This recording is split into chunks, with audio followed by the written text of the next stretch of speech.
Cabinet Sport o'z admin paneli bilan ishlashni bugun ko'rib chiqamiz. Demak, bu platforma admin paneliga faqat OneID yagona identifikatsiya tizimi orqali kiriladi. Bu faqat DOS berilgan, ya'ni ishlash uchun admin paneliga ruxsat berilgan foydalanuvchilarda kirish imkoniyati mavjud. Sizlarda mavjud OneID tizimlari login paroli bo'lishi kerak. Sizlarda OneID, ya'ni OneIDni o'zida login paroli bo'lishi kerak, akkauntlaringiz bo'lishi kerak. Shu orqali kiriladi. Biz ham men o'z kabinetim orqali hozir buni ko'rsatib o'taman. Misol uchun kirish tugmasini bosamiz.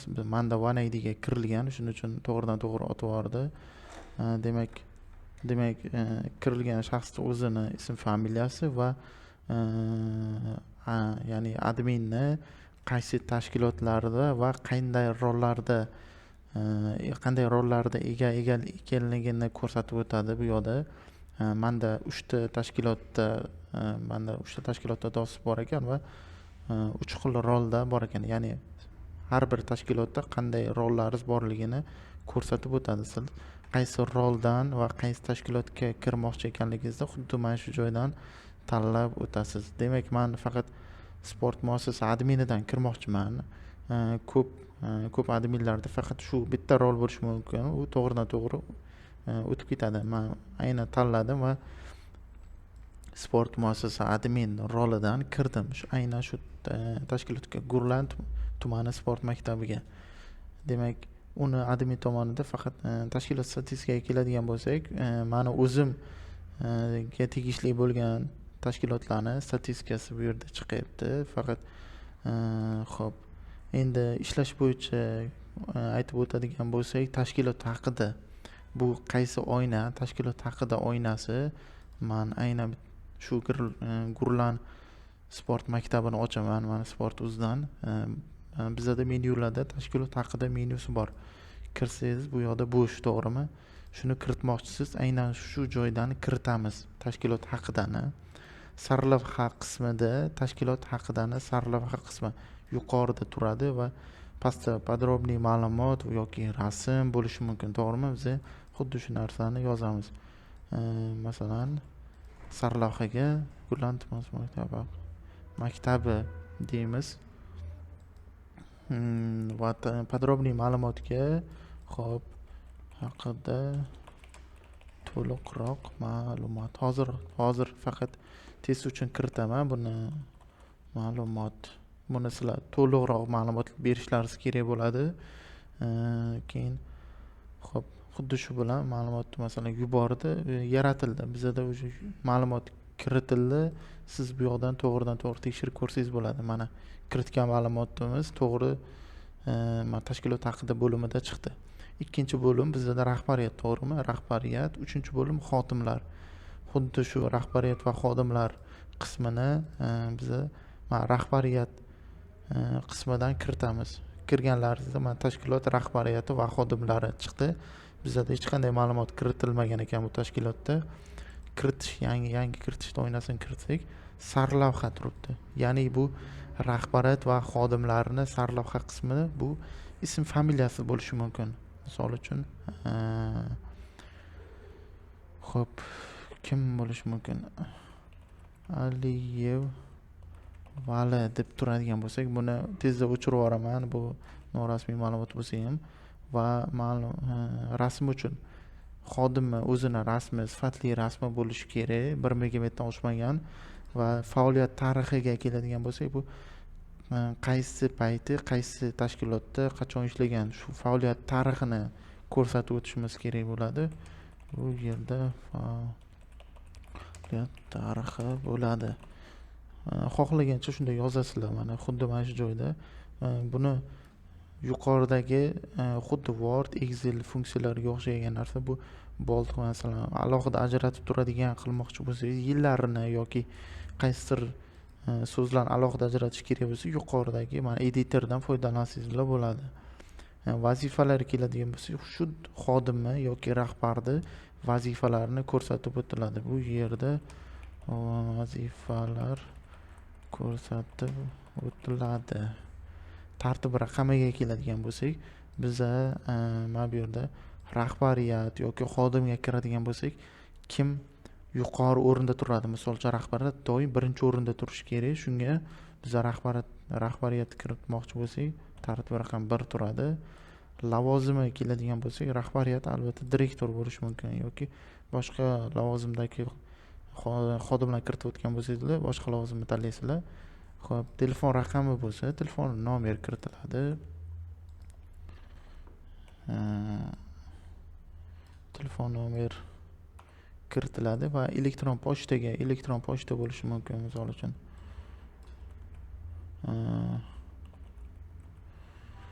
Xo'p, demak, Instagram va Facebook, Telegram, Twitter URLlari bo'lishi mumkin. Ya'ni sizlar misol uchun xodimlarni qandaydir shaxsiy bloglari bo'lishi mumkin, shaxsiy sahifalari bo'lishi mumkin, ochiq manba sifatida.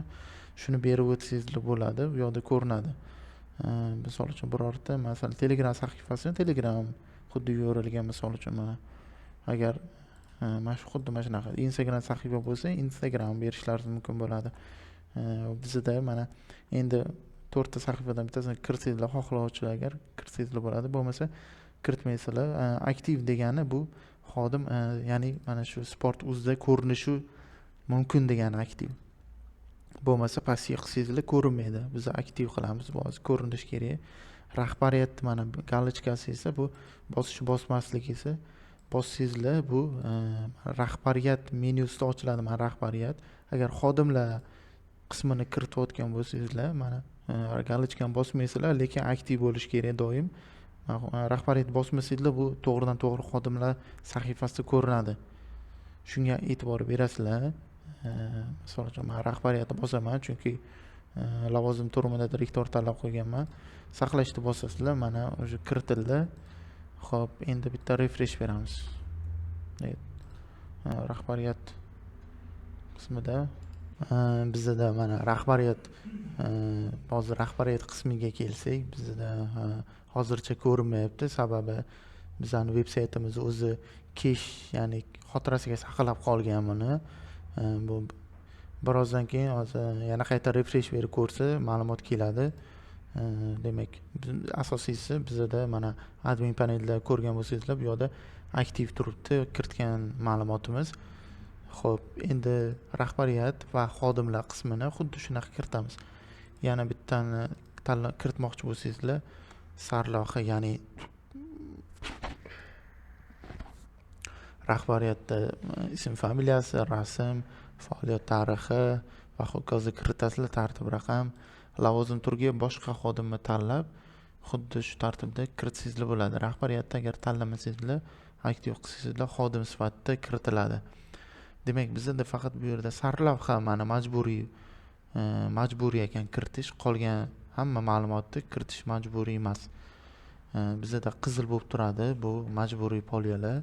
Demak, xuddi shu tartibda rahbariyat kiritiladi. Endi tashkilot tuzilmasiga keladigan bo'lsak, bizda tashkilot tuzilmasi bor menyuda. Aynan shu menyuda tashkilot tuzilmasi bo'sh hozir. Tashkilot tuzilmasiga nimalar kiritiladi? Bu ham xuddi boyagi tartibda sarlavha, tashkilot tuzilmasi sarlavhasi. Misol uchun xuddi shunaqa sarlavhasi va qandaydir rasm bo'lishi mumkin yoki masalan rasm bo'lsa agar mana yuqoriga kiritish shart emas, pastda mana rasm uchun alohida fayl kiritish funksiyasi bor. Rasm shunda kiritasizlar. Bironta tashkilot tuzilmasini tanlaysizlar. Xo'p. Biror tashkilot tuzilma rasm biror tanlab yuborish bossangizlar bo'ldi. Tashkilot tuzilmasi kiritiladi. Mana bu yerda bitta refresh berasizlar. Mana Gurlan sport maktabi. Agar rasm bo'lganda tagida rasman chiqardi. Xo'p.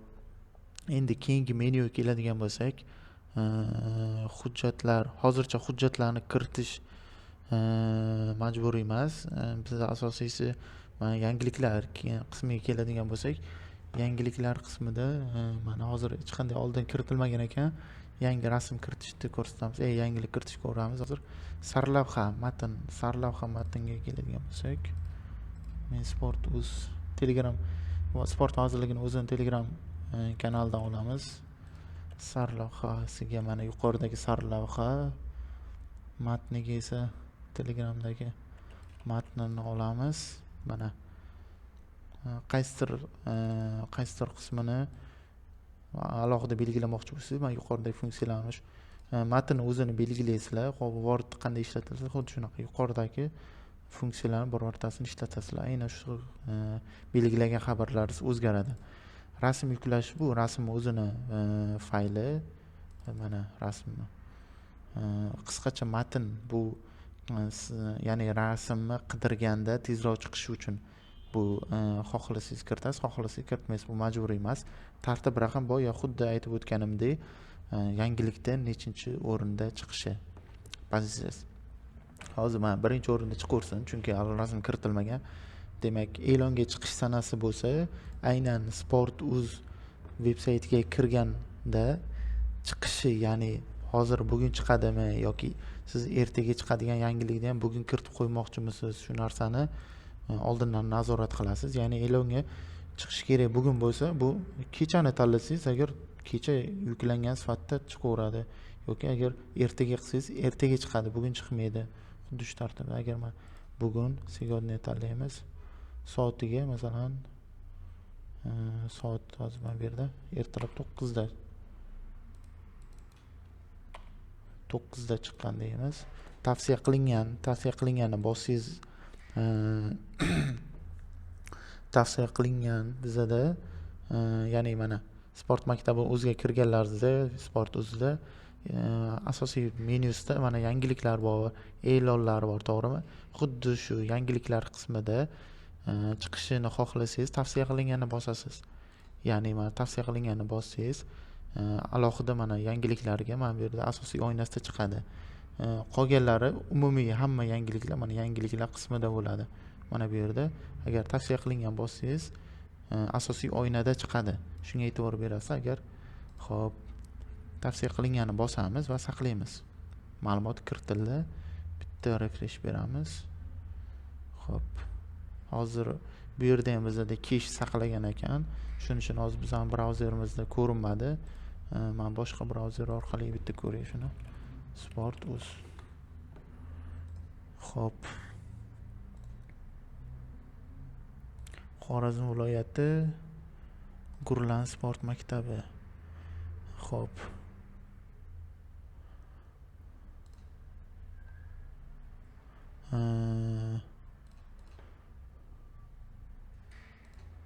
Bizani bu brauzerimizda ham cache saqlangan ekan.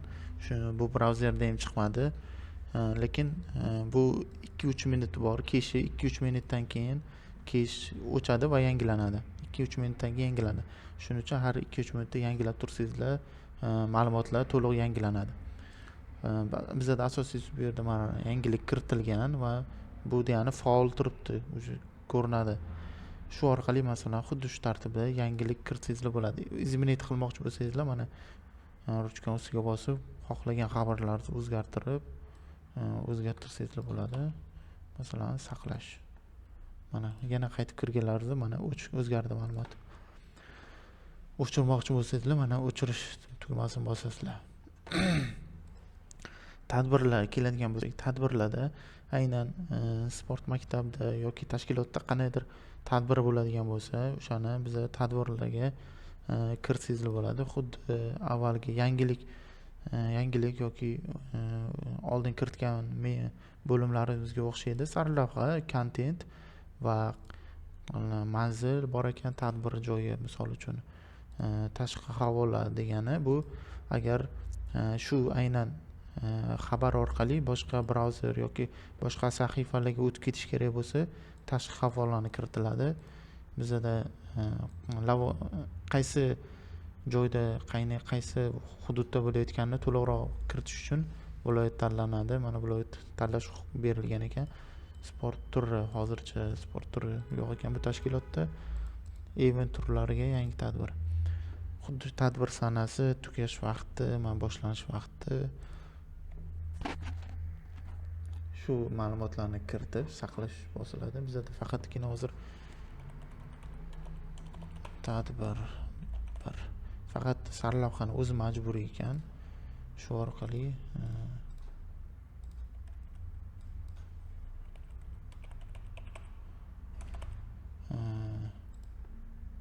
hop sekund.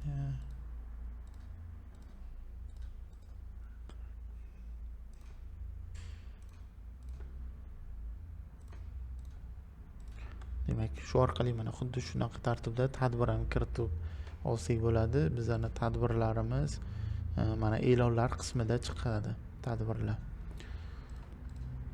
Asosiy ishlanadigan narsalarimiz hozircha shu.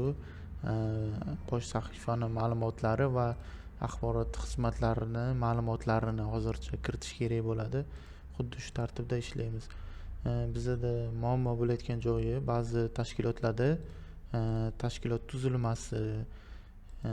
tuzilmasi va boshqa bo'limlarda ham rasmni takror kiritish holatlari yuz beryapti. Misol uchun tashkilot tuzilmasini rasmi bo'ladigan bo'lsa, rasm shaklida bo'lsa, rasm xuddi mana shu joyga va bu fayl ko'rinishida ham kiritishyapti. Bu ikkita chiqib qoladi. Ba'zi tashkilotlarda shunaqa bo'lyaptiki, shu narsaga e'tibor berasizlar, faqat bir dona kiritish kerak bo'ladi rasm. Agar tekstli foliya bo'lsa, yuqoridagi qismga agar rasm bo'lsa, faqat fayl ko'rinishida kiritiladi, bo'ldi.